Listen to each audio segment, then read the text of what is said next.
Okay, hope everybody had a good day today. We're going to begin week number 4, and today's topic is going to be the current divider. The current divider, up until this point, we have studied both series combined circuits and parallel combined circuits. So as a prelude to getting into the current divider and ultimately the current divider formula, we're going to do a very short review to differentiate between the two different types of connections that we've studied so far. The first kind obviously is series. Haven't seen better days here. Series connected circuits are circuits that are connected in a cascade configuration or connected end to end. And as a result, if this were resistor 1, this were resistor 2, this were resistor 3, the current would be forced to flow through each resistor with the same magnitude. In other words, in a series circuit, current's always the same. That's the way that you define a series circuit. If the current is not the same in all components, then the circuit is not series. If it is, then the circuit is in series. Okay. The other one, draw a squiggly line here to separate the board, is parallel.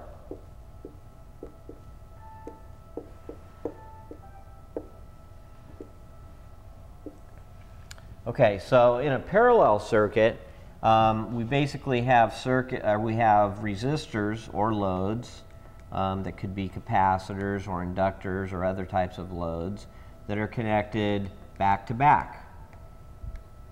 So obviously, just looking at the topology of this circuit right here, if this was resistor 1 and this was resistor 2, it would be obvious that the current wouldn't necessarily be the same in each resistor.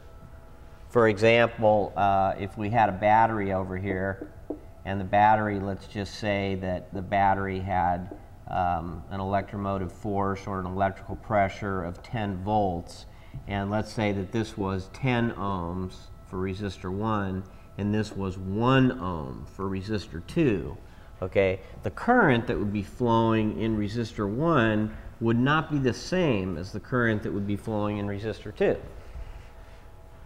And the way that we know that is by looking back at what we studied previously, Kirchhoff's voltage law. Kirchhoff's voltage law basically, in its abstract form, says that sum of the voltages around any closed loop has to be equal to 0. Okay, the more practical way to apply Kirchhoff's voltage law is to identify a closed loop. And would this be fair to say is a closed loop?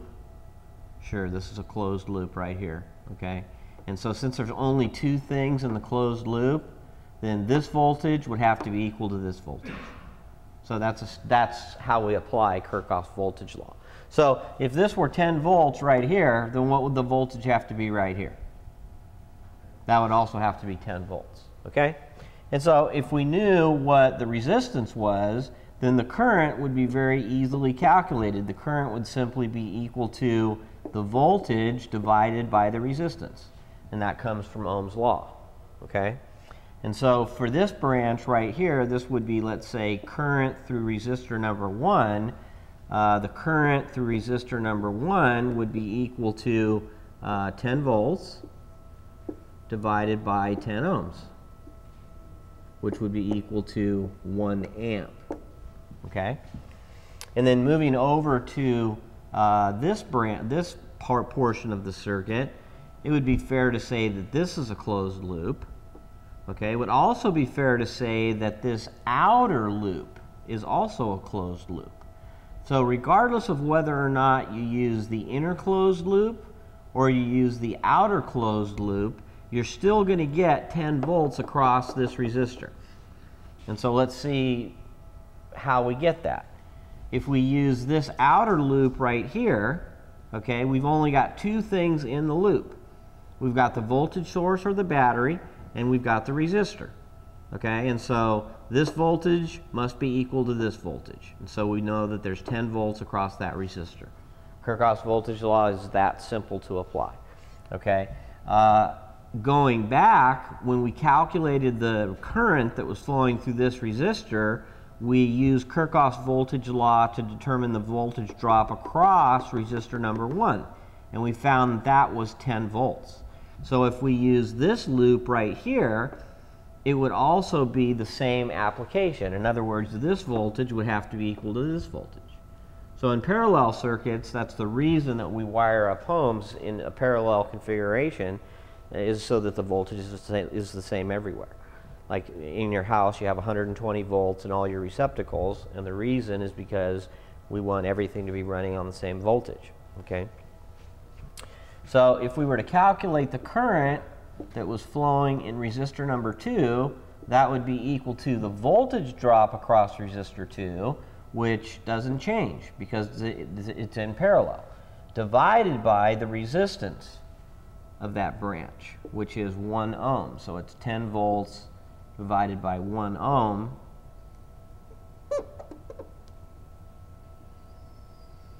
which is clearly 10 amps.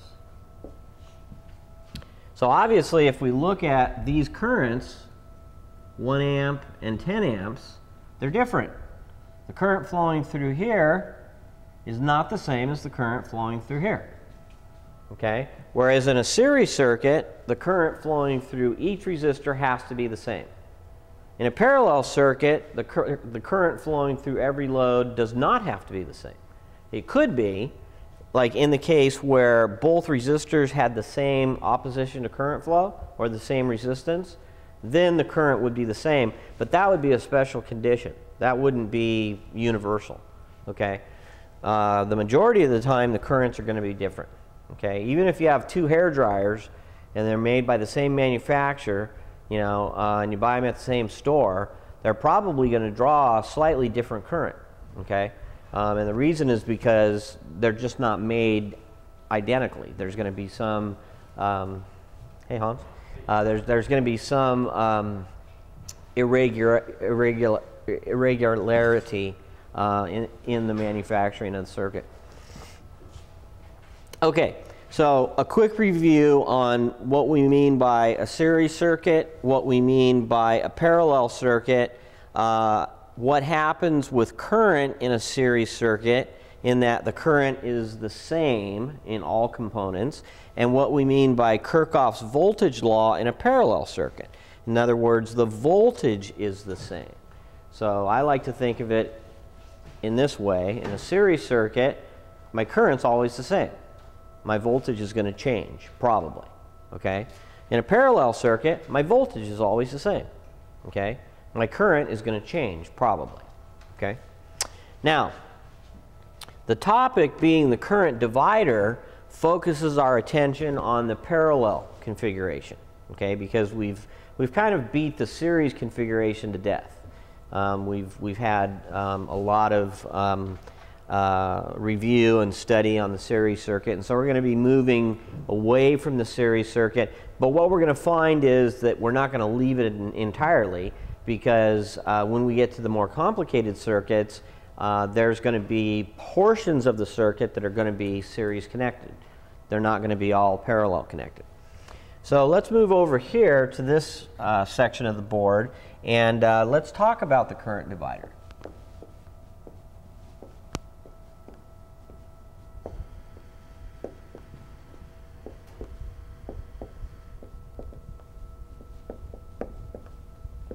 Okay? The most common form of the current divider consists of the circuit that we just solved, which is a battery that's configured in parallel with 2 resistors. So you've got some kind of a voltage source, and we're just going to say that it's a battery for simplicity, and we're going to say that the magnitude of the voltage coming out of that battery is, let's say, 20 volts, and let's say that this is resistor number 1 and this is resistor number 2. Now, how many of you brought calculators? Great. Have your calculators ready, because I'm going to ask you to do some calculations so that we can make this interactive. Okay? The idea of the current divider is very simple. It's the same thing that would happen if you had a water system. Let's say for a moment, hypothetically, that rather than an electrical circuit, this represented a water system. So this is my water pump, okay? And this is, let's say, 2-inch PVC, or 2-inch water line, 2-inch copper line. Some kind of tubing, you know, that we use to run water in our homes. So this is a 2-inch line, this is a 1-inch line, and this is a 1-inch line. Okay? If the system is under a stable pressure, in other words, things aren't transient or changing, they're under a stable condition, okay? And this is a 2-inch pipe, and this is a 1-inch pipe, and this is a 1-inch pipe, then would it be fair to assume that the flow of water here would be the same as the flow of water here?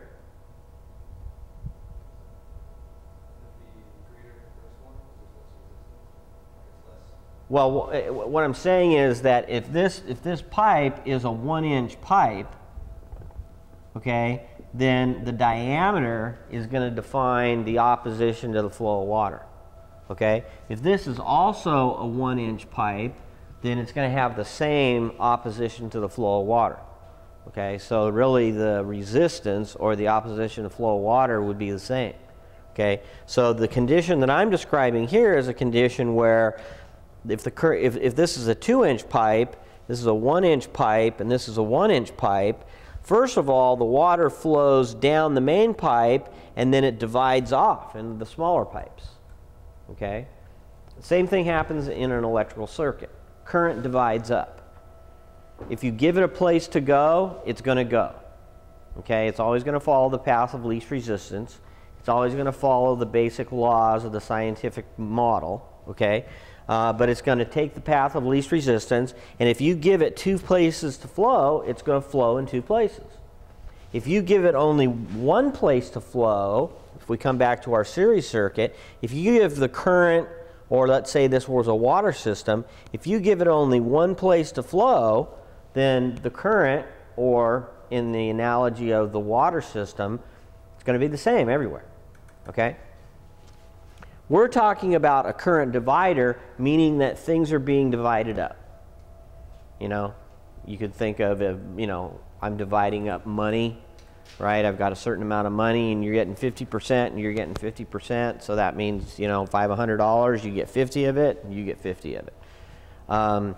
If we have a circuit here, and let's just say that this resistance right here is 20 ohms, and let's say that this resistance right here is 200 ohms, okay, then just looking at this circuit right here, would I assume that the current is dividing equally in these 2 branches? No, I wouldn't assume that they'd be dividing equally, and the reason is because of the Ohm's law formula that says current is equal to voltage divided by resistance. Okay? So in branch number 1, and by the way, we call each one of these vertical legs branches. Okay? In branch number 1, we've got a resistance of 20. In branch number 2, we've got a resistance of 200. So if the resistance goes up, the current does what? The current goes down. So we'd assume that we would have a lower current flow in this branch, and we would have a higher current flow in this branch, right here. Okay? This right here, this circuit, this is the simplest example of what we refer to as a current divider. Okay? Now, we're going to be using this a lot throughout the course. We're going to be using it in a very simple form, and we're also going to see more complex examples of it. Okay, but the one thing that we know we can always do is we can boil it down to an equivalent circuit, meaning that the circuit has one source and one load. Okay? And when we do that, we can then calculate everything. Okay? Of course, it's not physically the same. In other words, if I were to take this circuit and convert it into one battery and one resistor, it's not physically the same circuit, okay? But it's going to be electrically the same circuit. And so that's why we call it an equivalent circuit. We don't mean to imply that two resistors is the same as one. We mean to imply that there's a way to mathematically simplify the circuit, okay? All right. So let's go ahead and do that, and then let's calculate the currents that are flowing in the circuit, okay? So I'm going to move over here just slightly to the right, and what I'd like to do first is I would like to reduce this circuit. I'm going to erase my Ohm's law formula so I have a little more room. I would like to reduce this circuit into its simplest possible form, which is one battery and one resistor. Remember, all circuits can be reduced into one source and one load. Okay, when we get into AC circuits and we have inductive reactance, capacitive reactance, we're going to call this impedance instead of resistance. But it still means opposition to current flow. Okay? So all the stuff that we're learning now is going to apply to AC circuits. There's just going to be one more little complexity that we're going to have to deal with. Okay, so if this guy right here is the total resistance, or the equivalent resistance, which I like to call R1, 2, and that's just so that I can account for the resistors. In other words, I can look at this and I can say, oh yeah, I didn't forget and leave one of them out. You know, let's say I had 8 resistors, right? Then I'd write R1, R2, R3, all the way to R8, and that way I could be sure that I didn't leave one out. If I calculated what this equivalent resistance is, I would have to use the equivalent resistor formula, okay, which we've already studied. And so we're just going to do that. So go ahead and get your calculators out.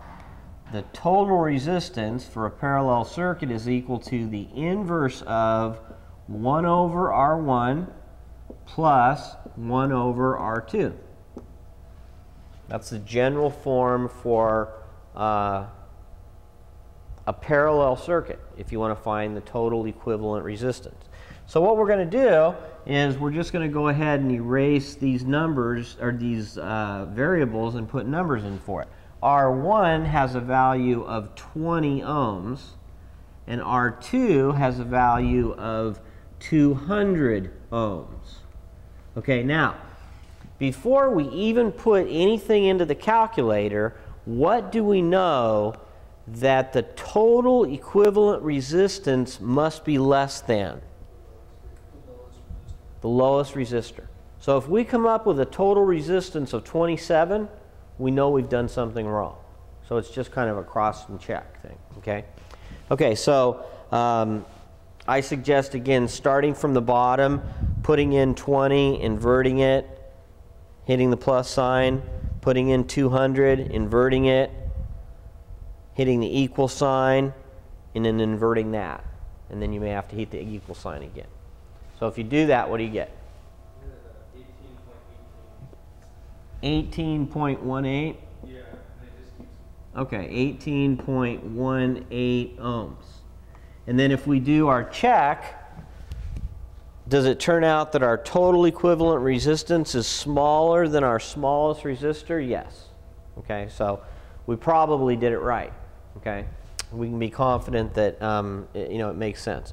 So then if I come back here and I erase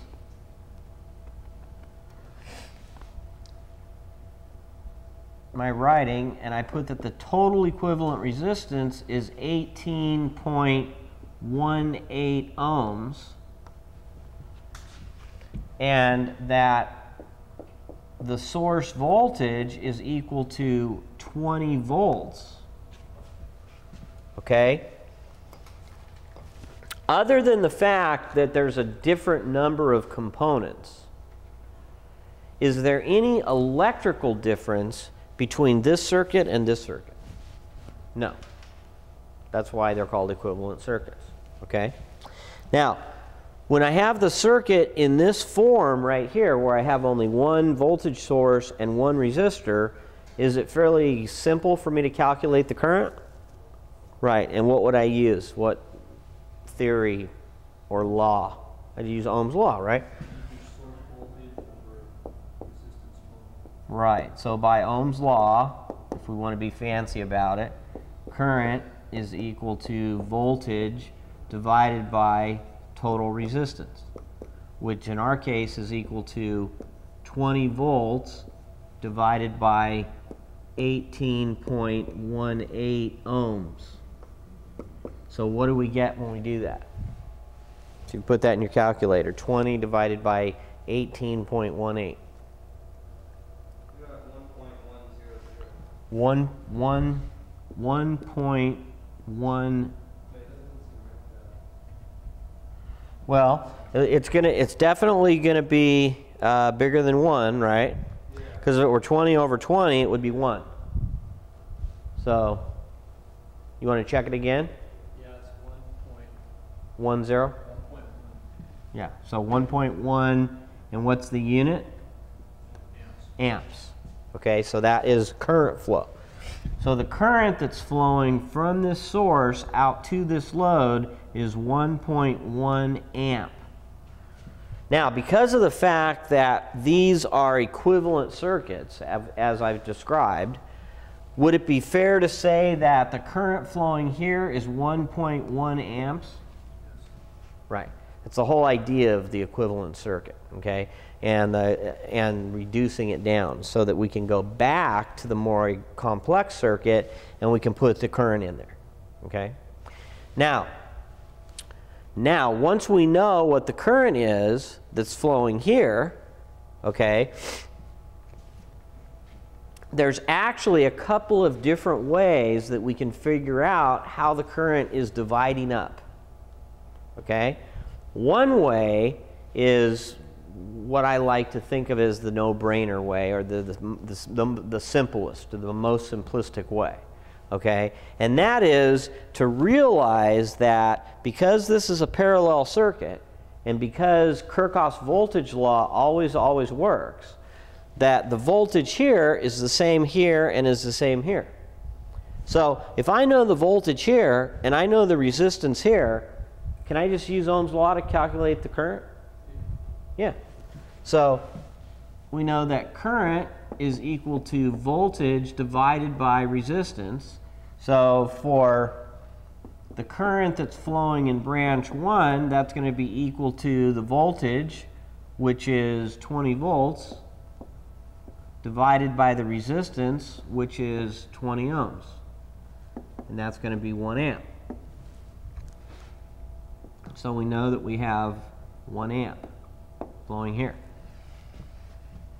For the current that's flowing in this branch of the circuit right here, we're going to use the same formula, but a different subscript. The current flowing in branch number 2 is equal to the voltage across this branch. And is it going to be 20 volts?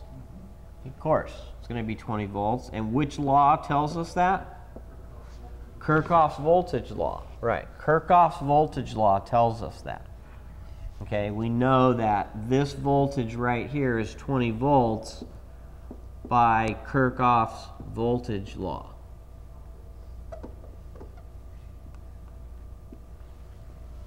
Okay, and then of course the resistance of this branch is 200 ohms.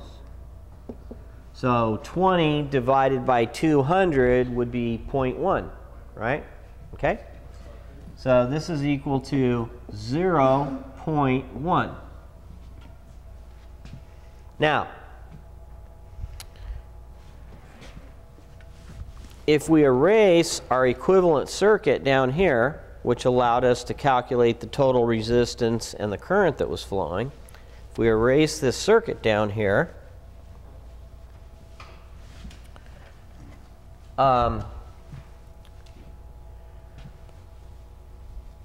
what we can do is we can very simply calculate a few things that are very important and that we're going to use throughout the whole course. Okay? One of them is to verify Kirchhoff's current law. Remember we had Kirchhoff's voltage law? Kirchhoff's voltage law in its simplest form says that the voltage here is the same as the voltage here around this loop, but it's only good around the loop. If this is a loop right here, this is a loop, then the voltage here is the same as the voltage here. Okay, so we use Kirchhoff's voltage law to find voltages. We use Kirchhoff's current law to find what? Currents. Okay. So it's kind of like adding money with Kirchhoff's current law. In other words, it's just algebraic addition. And Kirchhoff's current law tells us, in other words, by Kirchhoff's current law, okay, that the current that's flowing from the battery, and our book likes to use I sub t for the total current, or the current that's coming out of the battery. The current coming out of the battery has got to be equal to the current going in here plus the current going in here, because there's no current going anywhere else. Okay? So Kirchhoff's current law says that the total current is equal to the current flowing in resistor 1 plus the current flowing in resistor 2. Okay?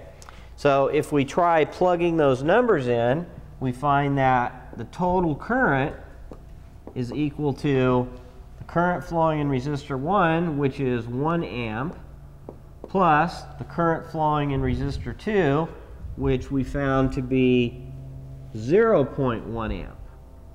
Let's go ahead and label this 0.1 amps.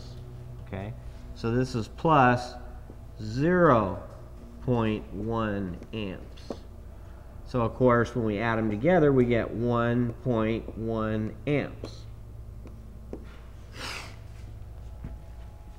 And what we find is that when we compare that number to the number that we calculated using the equivalent circuit and Ohm's law, we get the same number.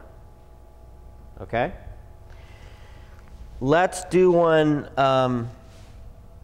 that's very similar to this using a similar method, and then let's introduce the current divider formula, which we talked about very briefly, but people have some trouble with it, and it's not at all unusual to be found on aptitude exams for industry. Okay, so I want to make sure that we have a good handle on it. Let's come up with a completely different problem. And let's see that even if the problem gets a little bit more complex, we still do it the same way. Okay? So let's say that we have an or let's say that we have a lead acid battery, and let's say that that's hooked up to 2 resistors, but we're going to make the values that we have to put in the calculator for most of us. Okay, so the value of the battery we're going to say is 27 volts. Okay, so there's 27 volts being applied from the battery to the circuit. The value for resistor 1, let's say that that is 18 ohms. And the value for resistor 2, let's say that that is 7 ohms. Okay, so we don't have nice, easy, even numbers, but the method that we use to figure out what the current is in each branch, and thus the total current, is still the same. Okay, so would it be fair to say that we could use Kirchhoff's voltage law to figure out the voltage across this resistor and the voltage across this resistor? Yeah. And what would that voltage be? 27 volts. Right. It'd be 27 volts. And the voltage is the same because of the fact that we have a closed loop, right? And there's nowhere else for the voltage to go. In other words, you could think of it like the voltage being enclosed or encased or trapped in that loop, okay? And it's actually energy that's circulating around the wire, okay? That's why we talk about magnetic and electric fields. The magnetic field, you know, circles around the wire anytime that current flows through the wire. Anytime you have current flowing through a wire, you have a magnetic field around the wire. And then anytime you have an imbalance of charge, you have an electric field. Okay? So generally, when you have electric circuits, you have electric and magnetic fields present all the time. Okay. So let's just say that we wanted to immediately calculate the current that's flowing in branch number 1 right here. Well, if we know that by Ohm's law it's voltage over resistance, then we know that the voltage on this resistor is what? 27, because this is a closed loop. So this voltage has to be equal to this voltage. So this is 27 volts, and that's going to be divided by 18 ohms. So somebody with their calculator, tell me what they get when they divide 27 by 18. Is that what we get, 1.5? So we got 1.5 amps. So we'll go ahead and just write that here. We've got 1.5 amps flowing into that branch. Okay? And then likewise, we've got a closed loop on the very outside, don't we? We also have a closed loop on the very inside. And they both tell us that the voltage here is what? 27 volts. Okay? So if we want to calculate the current flowing in resistor 2, that's equal to the voltage drop across resistor 2. So that's the voltage drop across resistor 2 divided by resistor 2. So that's simply equal to 27 volts divided by 7 ohms.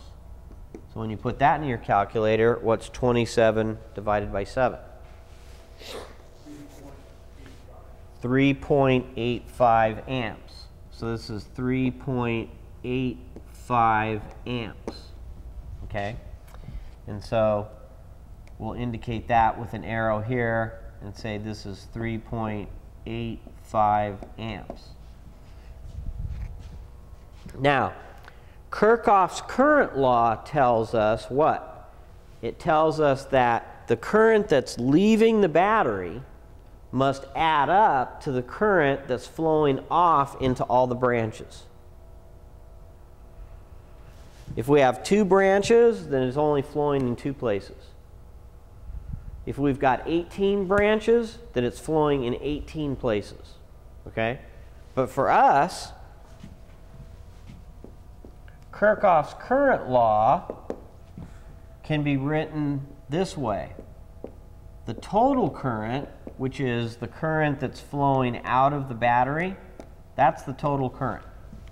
The total current is equal to the current that's flowing into resistor number 1 plus the current that's flowing into resistor number 2.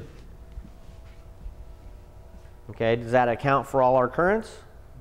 That accounts for all our currents. Okay, and so if we add those together, then we get 1.5 plus 3.85. And this is all in amps. So what do we get for our total current? 5.35? 5.35. 5.35 amps. So the current flowing here then is 5.35 0.35. So as you can see, using the current divider, you can figure out where the currents are everywhere in the whole circuit. Okay, now, let's assume for a moment that we have a circuit and all we're asked for, we're taking an aptitude exam for Chevron or PG&E or some large company. And in the aptitude exam, what they're asking us for is the current that's flowing through one resistor and one resistor only. Okay? And this is something that's very common. You're going to see this on the exams here. You're going to see it on the midterm and the final for the distance learning class. You're also going to see it on industry aptitude exams. Okay? And so let's make sure that we learn it. So we're going to take the information that we know to be true about this circuit, and we're going to leave it alone. We'll erase our calculations because we've already done them. Okay? And what we're going to do is we're going to redraw this circuit. So we've got a battery, we've got a resistor, and we've got another resistor. So this is our total voltage. And let's just say that for the sake of an industry aptitude exam, they don't tell us what this is. This is a big question mark. This is very common that they do this to you. And I'll do it to you to get you ready. Okay? They won't tell you what the current is or what the voltage is here. Okay? But what they will do is they will tell you what the resistance is for resistor 1. So resistor 1, they'll tell you that guy's 18 ohms. And for resistor 2, they'll tell you that guy is 7 ohms. Okay, so they'll give you that information. And then the other piece of information that they'll give you is the current that's flowing out of the battery. So the current that's flowing out of the battery into the rest of the circuit is 5.35 amps. That's what they'll give you. And then what they'll ask you for is, what is the current flowing in resistor 2? That's all they want to know. Okay?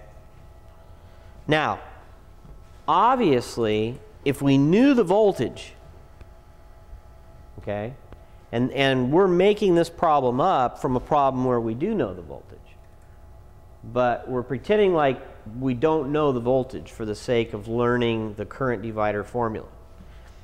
If we knew the voltage, then we can immediately go to Kirchhoff's voltage law and say that the voltage here would be the same as the voltage here, and then we could use Ohm's law to figure out what this current is, right?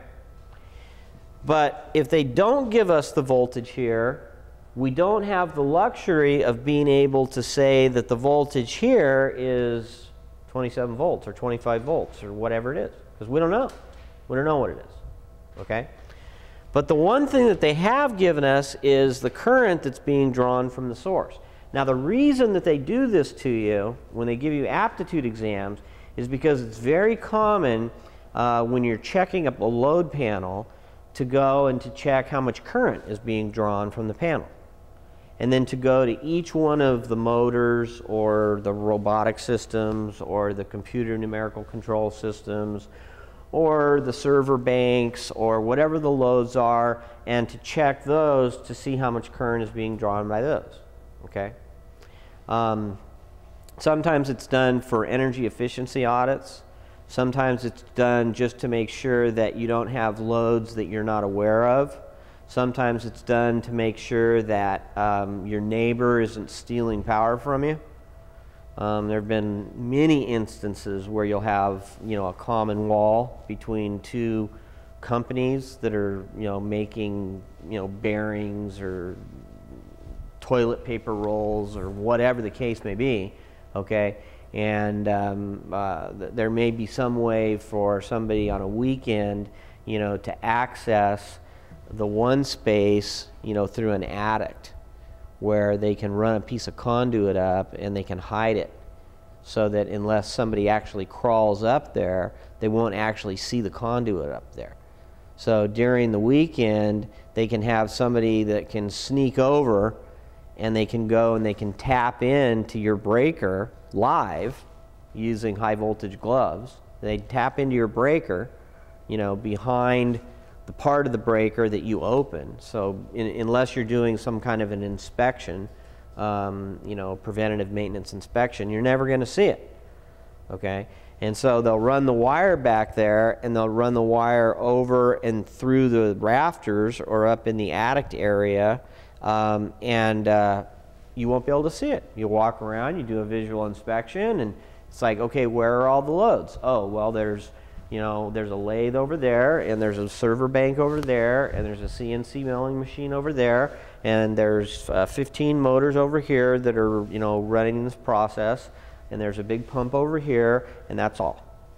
And so then you'll, you know, get a table, and you'll fill them all out, and you'll go around with the clamp on meters, and you'll check all the currents.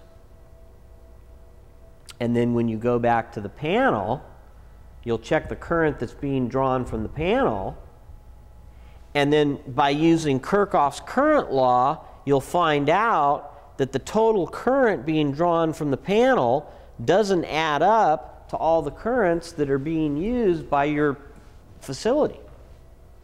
Why? The reason is because some of the current is being stolen, and it's driving a whole bunch of load next door, and so, you know, that company obviously is not paying for it, and, you know, they're stealing, you know, and it happens a lot. And you know, I mean, it's not an everyday occurrence, but it's something that, having worked for the power utility for close to 15 years, it's a problem. It's a problem. It's a big enough problem that we have two groups that'll range anywhere from 7 to 15 people per group that do nothing but energy theft investigation.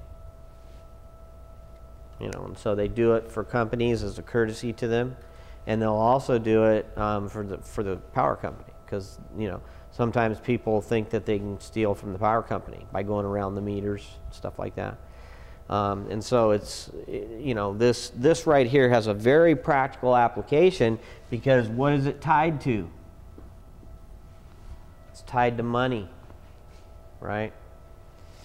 If you don't know Kirchhoff's current law, and they put you in charge of figuring out whether or not somebody's stealing energy from your panel, stealing current, right? You're never going to be able to figure it out because you don't know Kirchhoff's current law, okay? But it's simple to figure out if you know it, and it's not hard to learn. Okay, so let me erase the dollar sign.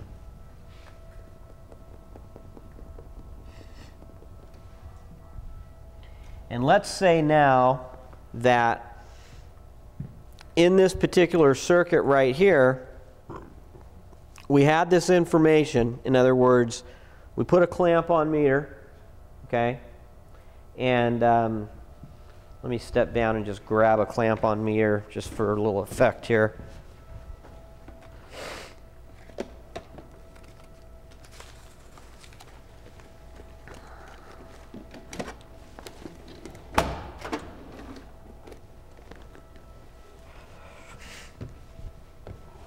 In the utility companies, pretty much everybody's issued one that works in the field. And they look like this. A lot of different companies make them, but Fluke is a real popular manufacturer of these meters, right?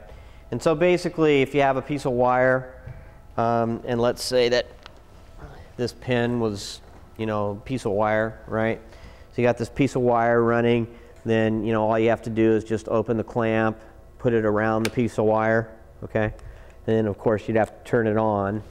So you'd turn it on to whatever you were measuring. Like if you were measuring DC or AC current, you'd turn it to AC current.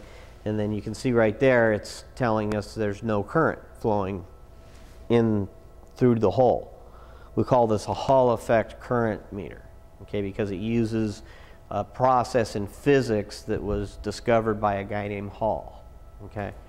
But it's extremely useful and extremely safe, because if you're trying to measure the current that's flowing through a wire, okay, and you've got a glove on that's rated for 1,000 volts. In other words, you could go up to a wire that was bare, and you could be standing in water, which I wouldn't recommend, but you could be standing in water, and you could grab on to that energized wire, and theoretically, it wouldn't affect you. It would be no different than me standing here holding on to this pin, okay? So that's the thing that's so nice about these clamp-on meters, is that you don't have to break a connection, you don't have to hook up a meter. All you have to do is open up this clamp and clamp it around the wire, and then it tells you how much current is flowing. So if you're doing an energy survey, you go around and you check the current that's flowing to the servers, you check the current that's flowing to the water pumps, you check the current that's flowing to the lathes, and then you add all those numbers up using Kirchhoff's current law. So a device like this is used in conjunction with Kirchhoff's current law, and then you get the total current that you should expect to be flowing from your main breaker panel. Then you go to your main breaker panel and you check the big fat wire coming out of your main breaker panel, and you see how much current is flowing out of it, and that current had better add up to all the currents that you measured throughout your plant, okay? If it turns out that there's a discrepancy, you know, that's more than a couple of percent, and there may be a little error in the meter or something, but if there's a discrepancy that's more than a couple of percent, then you've either forgotten a load that's in your building somewhere, or somebody's stealing energy from you, okay? And, you know, trust me, you know, you can be the hero of the day, and, you know, this can result in a future promotion. If you're the guy that takes on their own initiative, you know, the job of going around and doing a survey to make sure that everything's balanced and that all the power that you're paying for is power that you're using, okay? Because it happens a lot. Okay, now, there's a formula that I'm going to want you to have on your crib sheets, which you're going to use in industry, which is called the current divider formula. And this current divider formula is in your book, and this is what it looks like. It says that the current that's flowing in the branch you care about. So here's one branch, here's another branch. Okay? You may care about this one and not care about this one, or vice versa. All that X means is, you know, 1 or 2, whichever one you care about. Okay, that's equal to the total resistance, the total parallel resistance of those 2 resistors divided by the resistor in the branch you care about. So R total R over R sub X. Multiplied by what? The current coming from your battery or from your source of power. So in our particular case, in our particular problem, what is the total parallel resistance? Did we figure that out? Yes. For this one? It's 10.8. So our total we found was equal to 10.8 ohms. No, that can't be right, because it's got to be smaller than your smallest resistor, right? So let's fix that. See, that's the nice thing about having those little rules, because if you have written something down in error, then you can figure it out. So our total is equal to the inverse of 1 over 18 plus 1 over 7. So what is that? 5.04. 5.04 ohms. Okay? And we see that that is in fact smaller than the smallest resistor. Okay? So our total is 5.04. What is R sub x? If we're interested in the current that's flowing here. 7 ohms. And then what is the total current? 5.35.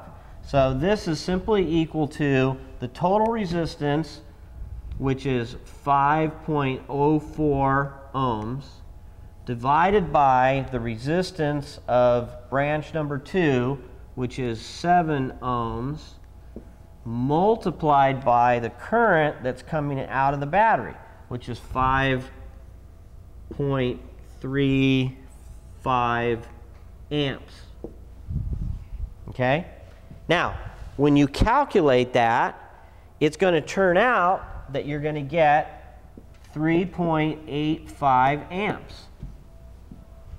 Same current we got there. Okay? Verify that for me. Is that correct? Did anybody put in their calculator?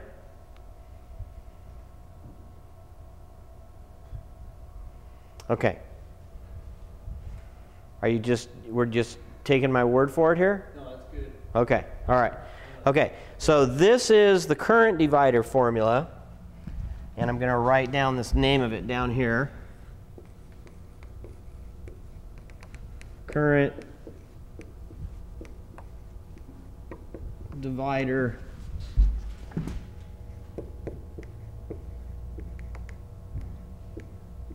formula. That's this guy right here. That's this. Well, I'll put a squiggly box around it. That's that formula right there. If you know the current that's flowing out of your main panel, and you know the resistances of your loads, you can use the current divider formula to go directly to one of your branches and figure out what the current should be flowing there without knowing any voltages. Okay? Questions?